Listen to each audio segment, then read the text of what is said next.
language side aspect or content segment of the day. And we will start off with a blueprint. What's a blueprint? A blueprint for the Anoma Virtual Machine. Tobias, take it away. Thank you very much for the introduction, Chris. So, hello everybody else out there and here. And to get into this, we go back to the idea of the world computer. And it is maybe a questionable metaphor, and people are laughing here, but it actually, and that's my confession, it made me understand what Ethereum actually is, right? So like conceptually. So there's just two issues with this thing. So first of all, like we're convinced that we can do this thing better, right? Really better. And the second thing, let's just be a little bit more precise than, well, the world computer. Okay, precise, that's basically my second name, right? So here's a definition. A meta model for object-oriented decentralized applications over resources. That is what the Anoma Virtual Machine is as a thing. And long story short, way too long as a definition, of course, for the TikTok audience, sorry, it's a little bit long-term, long content rather here. So, but blah, blah, blah, all that away. The main point is decentralized applications. That's really what we have to rethink. And here I'm presenting the blueprint in this talk. And then just next up after me, you will have the practice. So specification of the AVM, and the implementation is then going to be John with Goose Lean. Goose, that's the good object-oriented system experience. And we're doing formalizing in Lean. So, well, maybe you just want to say like, well, I don't care about theory. I just take now 50 minutes walk and then we go on the practice. Cool. But now back to rethinking distributed applications. There's three things I really want to hark upon. And the first one is new, really, in Anoma land, I think, due to Anoma. It's information flow control. And that is like basically the little thing that I want to explain today. Then there's the true cross-controller stuff, and OOP, the object-oriented programming for dApps that we want to give the developers at the hand. So, a decentralized application, what is it? I should have asked, actually. Who knows what a distributed application is? Okay, good. So, even here, nobody really knows. Fantastic. So, this is... it's on the slide. Okay, we didn't want to read out it. Okay, I see. So, I sneak this one like from Mark Samuel Miller. And it's very short. Patterns of cooperation without vulnerabilities. It's a very catchy phrase, and what I like about it, it's about cooperation. It's about you and me getting together. It's about us working together.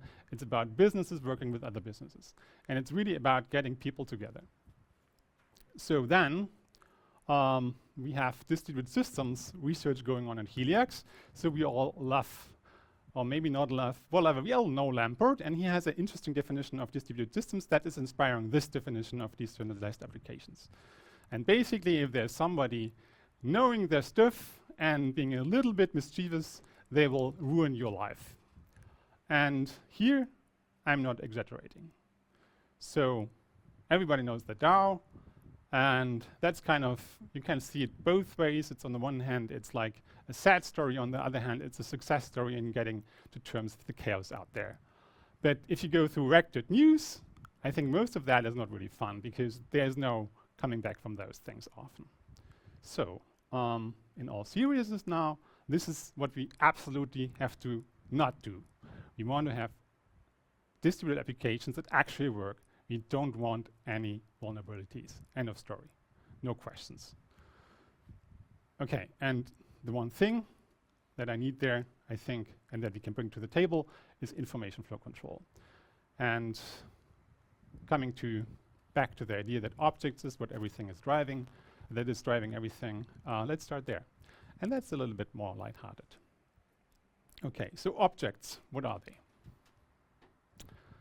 And here I'm putting a quote from Alan Kay, and he's a Turing laureate in 2003, and I was mainly reading up on him, and that's the usual story. I was at university getting exposed to Java as the first fantastic object-oriented language, And my teaching assistant was getting all excited about it. It even has like reflection in it.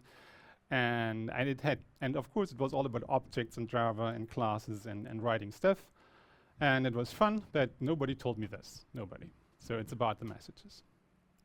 And I told you I like precise. So we can actually make this quote that is all about message into a definition. And if you look to a draft that's coming out soon, then you will see that objects are essentially just message stream transformers. So messages go in, messages go out. Depending on what I've heard, I respond. That's an object. End of story. Simple as that. So far, so easy. Then what do you need it for? Like in the context of applications, right? And here I've snuck this picture from a slide deck from University of Darmstadt in Germany, and of course roughly in domain modeling and modeling of applications. And this is about like describing as a system sequence diagram. These things are called like how a cashier wanted to interact with the system. Like when I start like writing up the specification and the requirements for the system. So cashier has to be able to start a new cell for the new customer, then put in the new items, as many as there are, then finish the thing and do the final payment. And the only thing that's really missing in this picture is that there's also a customer. But okay, well, these things exist and these are useful, and they give you exactly the happy day scenarios that you want to have in your applications. So they're great and for user stories, and they're good for specifications. Now, and moreover, they're really good for explaining cooperations, cooperation between several people. You just have to add several users to this. And last but not least, of course, favorite thing of this talk is information flow. You can also illustrate that better. And so now, I'll put a small talk into this talk in the middle about information flow. Good. Who knows about information flow and has heard about that actually? So that is a very, very, very low number of hands. And I did have no idea about this topic really before joining Heliax. I didn't even know. Like I saw stuff. So let's go to the basics. Like what is the information flow control and access control about? And the three questions is like who may read, who may reply, and who is keeping the data. And I have this example inspired by linguistics. So whoever has studied linguistics knows John loves Mary, always. John always loves Mary. So what does John do? John wants to send messages to Mary using a chat app. And in my chat app that I'm here giving as a toy example, it's like the chat app is just a single thread. So you can send a message to the other person, and then the other person has to reply to that message, and then so on and so forth.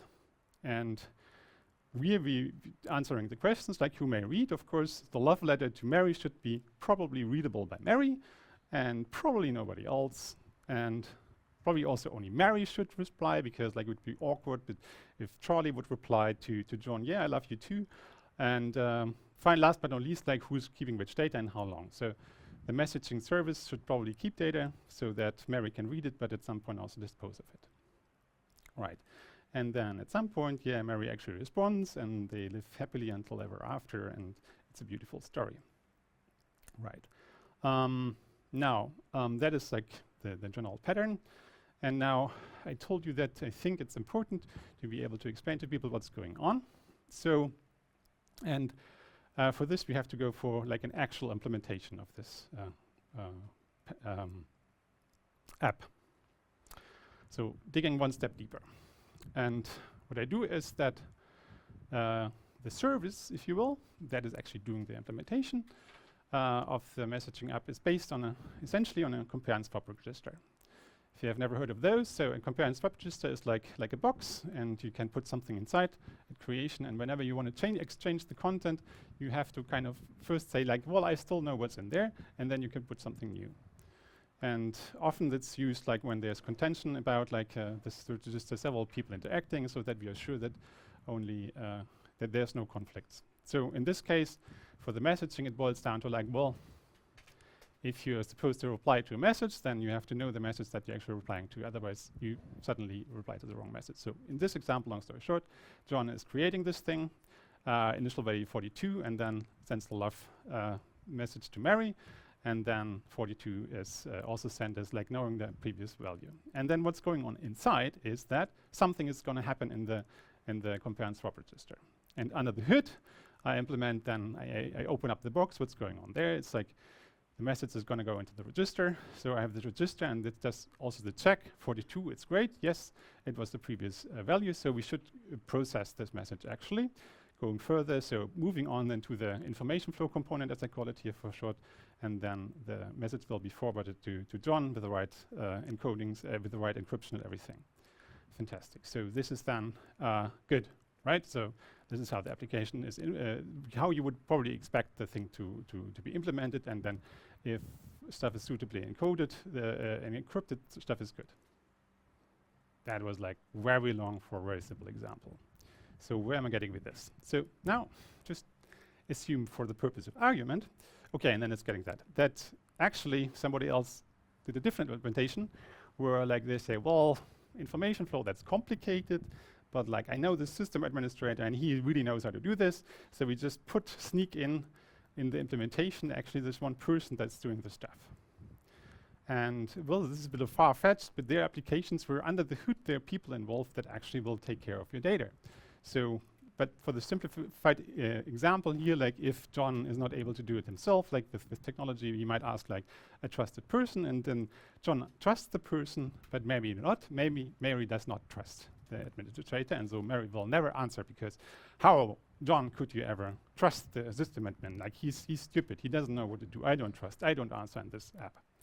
Right, so for the purpose of illustration, so you can use these diagrams to show the scenarios, and based off these scenarios you can actually explain to the user what's happening.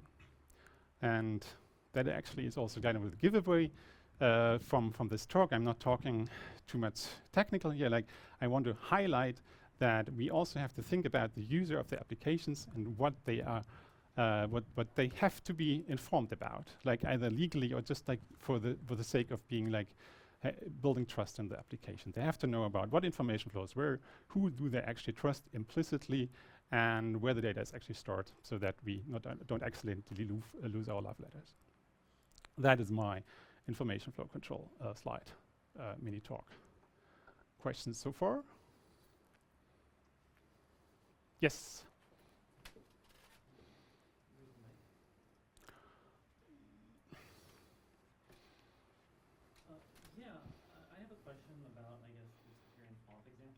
So I don't see how you get rid of this. So here's what I mean. Like if you're dealing with any kind of controller blockchain, let's say like Ethereum or Nomada, or let's say like a single run like company like Facebook, you're inherently trusting the validator set. In Facebook case, you're trusting Facebook. In Ethereum's case, you're trusting the Ethereum validator set. My issue comes in is, couldn't they just say, oh, look, we have some information flow control, but if they have fundamental access to the data, they can always just, drop the types and do something else, or, say that they're running a piece of code, but they're not. You'd have to trust that the controller is really honest, but that is still like a trust domain, is it not? Yeah, absolutely. And that's the point, is the only what I'm saying is that you should just be absolutely transparent about that one. Like who are you actually trusting? So, and that's all I'm saying. Like, of course, no. Like, yeah, you have to build trust into systems so that people interact with each other. And but how are you? Well, if I'm not exposing to the user like who they should essentially trust, what's the fine print of the smart contract, if you will, then it's hard for the users to build trust in the application. But if I've upfront say like, look, yes, you have to do this, this, and this, and these are the obligations, otherwise things are just not running. It's like whenever I go in Europe to a site, like I get like for cookies, I get 3 settings, like reject everything or accept everything, and I just say like, well, whatever is technical necessary, I accept, and then, well, if I want to read up what is actually there, I can read up. In the same way, like any distributed application should have a similar user experience, in my opinion. Does that make sense as an answer? Roughly, but good. Great. So it is, it is a very, very fascinating topic, independent of the relevance to the user that I wanted to bring here. So our message sequence charts. What do we use them actually like? In object-oriented programming, right? So I have to the right in the slide put the application that is corresponding to the object that essentially does this this application. So you see like the little triangles like being one for each of the objects involved, and there's the register and there's the IFC, and they together they form the thread app. And this has a send method, and that is what John was using to send the message. And well, the blue, like the triangle, just is like there's some method behind the send interface, some little program that is called whenever like an invocation to send is made, and the message sequence diagram that is then like possible. For example, like one instance of that is on the left. So now if you take two of these thread objects, then we can, for example, wrap them together in a chat app, and there we might add a new method like a broadcast, and the broadcast then in invocation of the broadcast would then correspond to a message sequence chart on the other side again, where you have this message sent to the chat app, and then it's just like multiplied into each of the threads, and then some processing is going on, and everything goes well, and actually these threads are receptible, then they will respond to the people, let's say, inform that I'm on holidays for the next 2 weeks. Right, so this is like just bread and butter object orientation. You sometimes write, you wrap up stuff into methods or like maybe even objects. Right. So then having this very much vanilla object-oriented model, independent of any programming language, I can now start thinking about how I would encode the logic of the methods and the data that's in the state of the object, how I can encode this into the resource machine. And here I just choose the representation. I forgot about the programs, and I just make it dashed to represent that the resources actually underneath, they kind of describe everything that's possible, but this data potentially that's just referenced by the resources and not actually in the resource themselves. But it just gives you like the encoding of the objects. And then with this picture in mind, well, one more thing. You might think like, what is it then that corresponds to the method invocations? And that is actually then the method invocations will be encoded into transactions that are then run on the controller. So how is this picture? Like, where do objects actually live? On the controllers and the local domains. That's the main thing. So that's the one thing that's difficult to understand, and but also fantastic about Anoma, that the resources which have only like, so to speak, roughly integrity information about the objects, but they are stored on the controller as the source of truth that is often called, whereas the private data should not be touching the controller, but should be kept on the local domains. So the users on the local domains will have their views of the thread object such that they are able to fabricate transactions to interact with the thread object as expected, like the love story of John and Mary, let's say.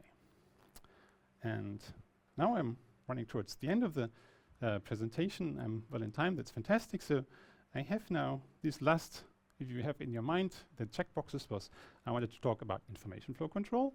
I wanted to talk about OOP, object-oriented programming. So it's just vanilla object-oriented programming, very much in the spirit of LNK.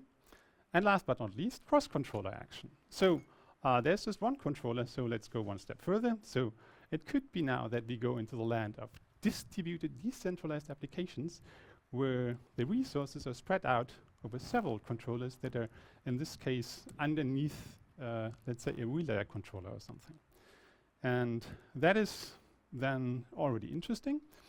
But as already mentioned, like even more interesting is then the scenarios that actually also in Jamie's talk were already kind of hinted at, is that sometimes I might have resources that are on different controllers, and I want to still think that there's a thread object that is kind of over them, and fabricate a protocol essentially around the controller, such that in a rather peer-to-peer manner we can still come to the same functionality essentially, which is for messaging actually possible, in that when you have just one person always that can send and reply to a thread, then you don't actually need the consensus. But you might still want to have some source of truth for what is the previous message and who can see what. Right. So in summary, the good patterns of communications, that is those without vulnerabilities, they are interesting. That's what we really have to think about. That's what I think Vitalik Buterin probably wanted to have in the first place. He doesn't want to have the DAO happen, I guess.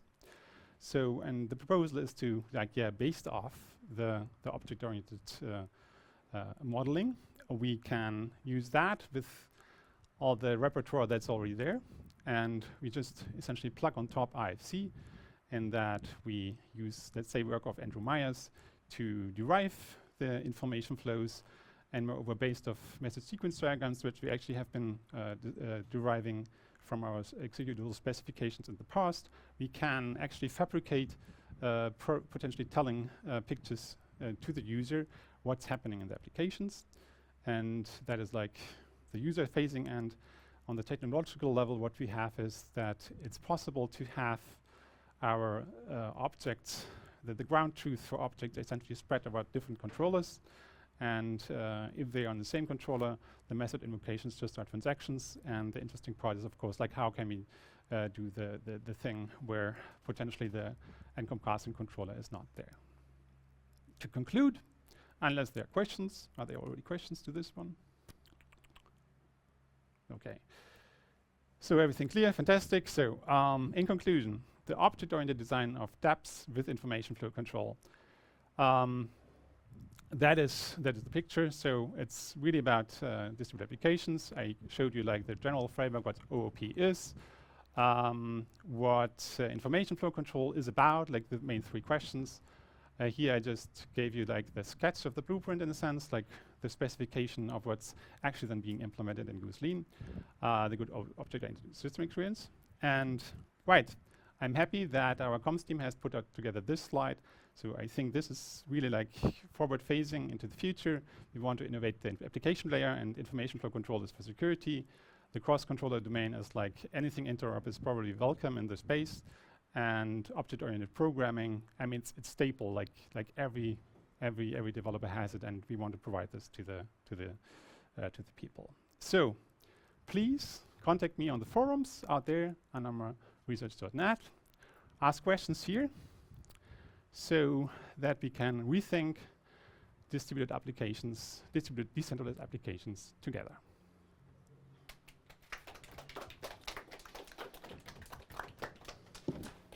Thank you, Tobias. Any questions?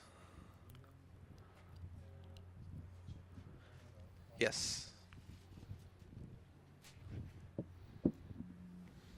So when I want to express my trust assumptions or my security assumptions, what's something I can express in information flow or using information flow techniques that I can't express very well in existing dApp development environments?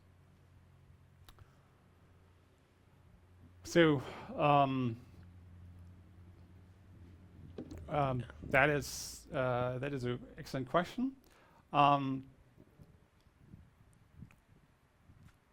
Right now we're at the stage where we actually haven't written much about like what we have. For example, in Goose Lean, there's nothing written about like what information flow control is about. But we have had a lot of many research seminars.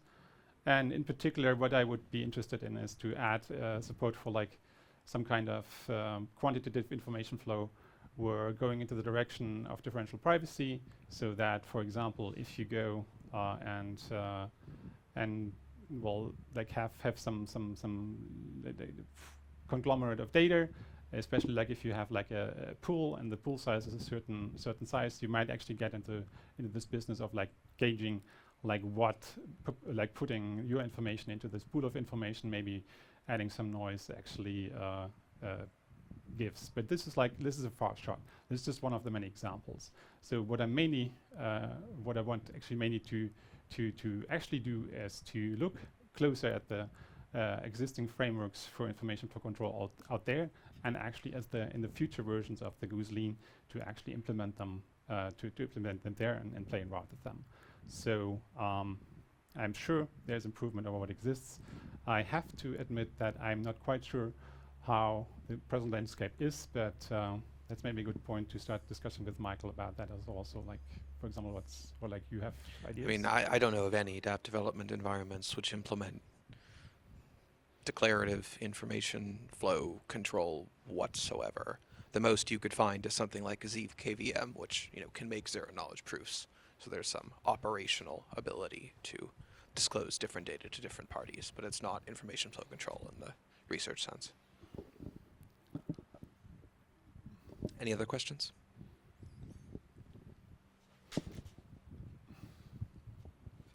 Thanks. This is a good model of message passing itself. You've obviously got a really good grasp of it. How would you model like something like a meta object protocol in terms of this meta model? The good old meta object protocol. So I have not thought about that. So let me quickly say that the meta object protocol is something that I quite, but that I haven't even like in the meta model yet there. And that the present meta model says you have objects, you have essentially like programs over objects, and that's it. So basically, there is no. On the other hand, what the meta object protocol, as far as I understand, it does is like it would take let's say a method, like a piece of description for what a method is behind a method call, and reinterpret that essentially like on the fly. Is that about right? I mean, it's about objects that concern the activity of objects. Yeah. So basically, like you could try and on the meta model add also the feature of having like meta objects or something, or what, I don't know how that would we go too far, but in short, like when you then come up with a concrete model and you would want it to generate out code that represents this, that means like transactions and resources, then this code generation would then potentially tap into the meta opl to actually maybe have on the fly change in how the translation is. Great. But it's not directly the next step on the roadmap. But it's a fun idea. It's a fun question. Yeah, right? it's a fantastic good question. Thanks. Do you know the etymology of the word meta? Please educate me. Like that's my. Well, favorite honestly, part. I don't know. I just remember this philosophy class I had in college where we were talking about the physics and the metaphysics. And at least meta right. there Yeah. is from the Aristotle, Greek. yeah. Got it. And in the Greek, meta just meant after. The Yes. physics was the metaphysics Yeah, was the and- book and that Aristotle wrote now after the actually, physics. like I just had a blank. So it's actually you go to the library, and you that was maybe Alexandria there, and then you would have the books by Aristotle, I think, and then as Aristotle had in the shelf, you would find books. I don't know what. Adam will know more, but then at some point, like the physics at the end, and then everything else after is actually then the metaphysics, and that's a different meta here. It's very concrete. I just wanted to make the point that if you take the etymology literally, then we are talking about the object protocols, the after object protocols, and the after object protocols, which I Yes. find comical. Thank you, Tobias.